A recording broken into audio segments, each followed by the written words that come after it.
বিরোধী দলনেতা শুভেন্দু অধিকারী কনভয় হামলার অভিযোগে ফের উত্তপ্ত হল উত্তরবঙ্গের রাজনীতি। মঙ্গলবার কোচবিহারের খাকড়াবাড়ি এলাকায় শুভেন্দু অধিকারীর গাড়িতে হামলার অভিযোগ উঠেছে শাসক দল তৃণমূলের বিরুদ্ধে। জানা গেছে, এদিন সকালে পুলিশ সুপারের সঙ্গে সাক্ষাৎ করতে কোচবিহার আসেন শুভেন্দু অধিকারী। তার কনভয় খাকড়াবাড়ি এলাকায় পৌঁছতেই কালো পতাকা এবং বিক্ষোভে ফেটে পড়েন তৃণমূল কর্মী সমর্থকেরা। অভিযোগ, বিক্ষোভ চলাকালীনই কনভয়ের গাড়িগুলিতে ইট ছোড়া এবং লাঠি দিয়ে আঘাত করা হয়। এই হামলায় শুভেন্দুর গাড়ির পেছনের কাঁচ ভেঙে যায় বলে অভিযোগ। কনভয় থাকা পুলিশের একটি গাড়িও ভাঙচুরের শিকার হয়েছে। পরে কোনো রকমে কনভয় বিজেপির জেলা কার্যালয়ে পৌঁছয়। বর্তমানে সেখানেই অবস্থান করছেন শুভেন্দু অধিকারী। তবে এই হামলার অভিযোগ অস্বীকার করেছে জেলা তৃণমূল নেতৃত্ব। তাদের দাবি, এটি সম্পূর্ণ রাজনৈতিক নাটক। ঘটনাকে কেন্দ্র করে এলাকা জুড়ে ব্যাপক উত্তেজনা ছড়িয়েছে। কোচবিহার শহরে মোতায়েন করা হয়েছে অতিরিক্ত পুলিশ বাহিনী।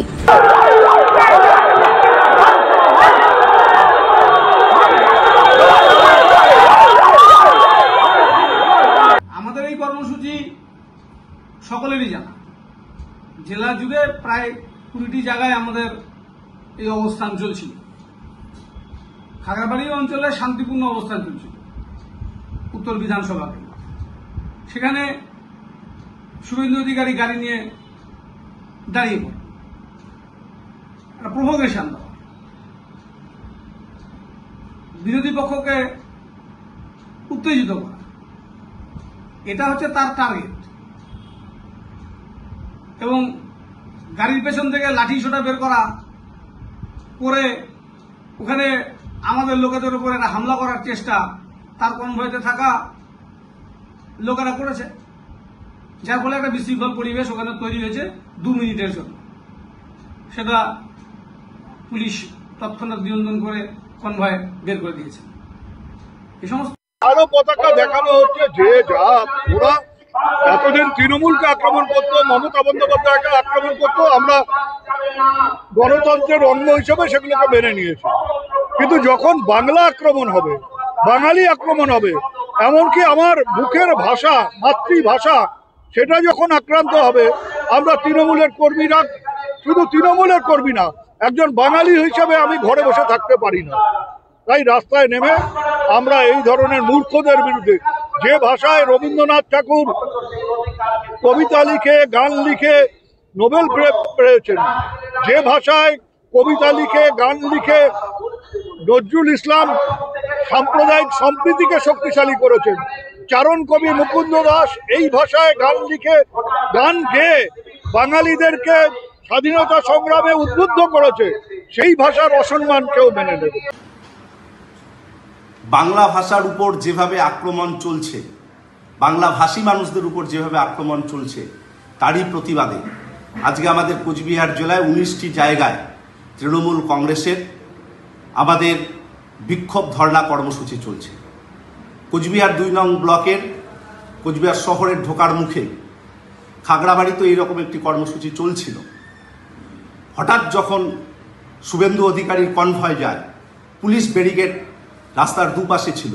আমাদের তৃণমূল কংগ্রেস কর্মী সমর্থকরা শুভেন্দু বাবুকে দেখে জয় বাংলা ধ্বনি দিয়েছে। এটা স্বাভাবিক, কারণ তিনি জয় বাংলা ধ্বনি দিলে যেভাবে রিয়াক্ট করেছেন একজন কর্মী, আরামবাগের কর্মী কাছে গিয়ে, সেটা অনুবিপ্লিত ছিল।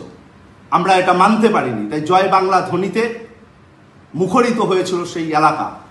এবং যেভাবে তিনি প্রতিনিয়ত কুড়েচুকর আক্রমণ করেন আমাদের নেত্রী মমতা বন্দ্যোপাধ্যায়, অধিনায়ক অভিষেক বন্দ্যোপাধ্যায়কে, প্রতিনিয়ত বিধানসভার লবিতে দাঁড়িয়ে যেভাবে বাংলা বিরোধিতায় সামিল হন, তার প্রতিবাদে আজকে সাধারণ মানুষ, তৃণমূল কংগ্রেসের কর্মী সমর্থকরা স্বতঃস্ফূর্তভাবে বিক্ষোভ প্রদর্শন করেছেন।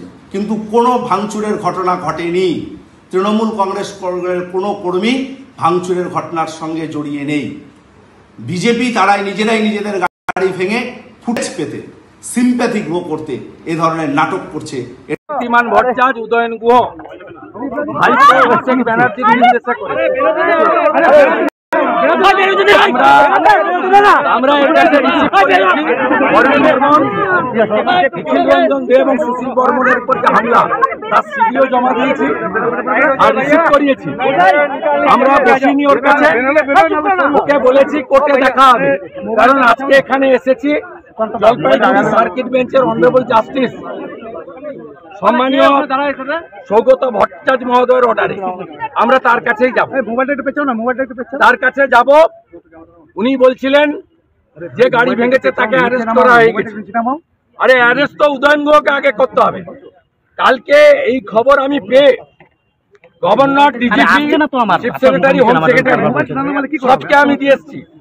2021 সালে অনারেবল জাস্টিস রাজশেখর মান্থার দুটো অর্ডার আছে, কমিউনিকেট করেছে আমার লয়ার। তারপরেও এই জিনিস করেছে, খুব প্রমাণিত। পুলিশ বিরোধী দলনেতাকে খুন করতে চেয়েছিল। খুনের মামলার প্রত্যক্ষ আসামি যদি উদয়ন গুহ হয়, পরোক্ষ আসামির নাম ধৃতিমান ভট্টাচার্য, প্রমোটি IPS। প্রত্যক্ষ খুনি যদি উদয়ন গুহ হয়, পরোক্ষ খুনি হচ্ছে ধৃতিমান ভট্টাচার্য। এই খুনির সঙ্গে ধৃতিমান ভট্টাচার্য এই খুনির সঙ্গে কোর্টেই দেখা হবে।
কোচবিহার থেকে নিজস্ব প্রতিনিধি রিপোর্ট, টিভি নিউজ 10। মন যখন যাচায় হাতের কাছে পায় নালন্দা ফরচুন পার্ক। দরজার সামনে জাতীয় সড়ক, জানলা খুললেই এয়ারপোর্ট, পা বাড়ালে রেলওয়ে স্টেশন, ইচ্ছে হলেই পছন্দের বাজার, মিনিটের মধ্যে স্কুল, কলেজ, হাসপাতাল। নালন্দা ফরচুন পার্ক, গোপাল মাঠ, দুর্গাপুর, পশ্চিম বর্ধমান। দক্ষিণবঙ্গের বেস্ট লোকেশনে হাতের মুঠোয় উন্নত জীবনযাপন। নালন্দা ফরচুন পার্ক, আপনার একান্ত আপন বাড়ি। বাইক মানে বাজাজ, আর দুর্গাপুরে বাজাজ মানে ব্যানার্জি বাজাজ। ঐতিহাসিক বাজাজ চেতক থেকে শুরু করে আজকের যুব প্রজন্মের গর্ব বাজাজ পালসার, সবই এক ছাদের নিচে। জাতীয় সড়কের একদম পাশে দুর্গাপুরে অবস্থিত ব্যানার্জি বাজাজ এখন দক্ষিণবঙ্গের সবচেয়ে বিশ্বস্ত বাজাজ ডিলার। বাইকের বিক্রি থেকে সার্ভিস, সবকিছুতেই নির্ভরযোগ্যতা, দক্ষতা আর বিশ্বমানের সেবা। আজই চলে আসুন ব্যানার্জি বাজাজ দুর্গাপুরে। বাইক কিনুন আর বাজাজের গর্ব অনুভব করুন। আপনারা দেখছেন টিভি নিউজ 10। আপনারা মানে আমরা।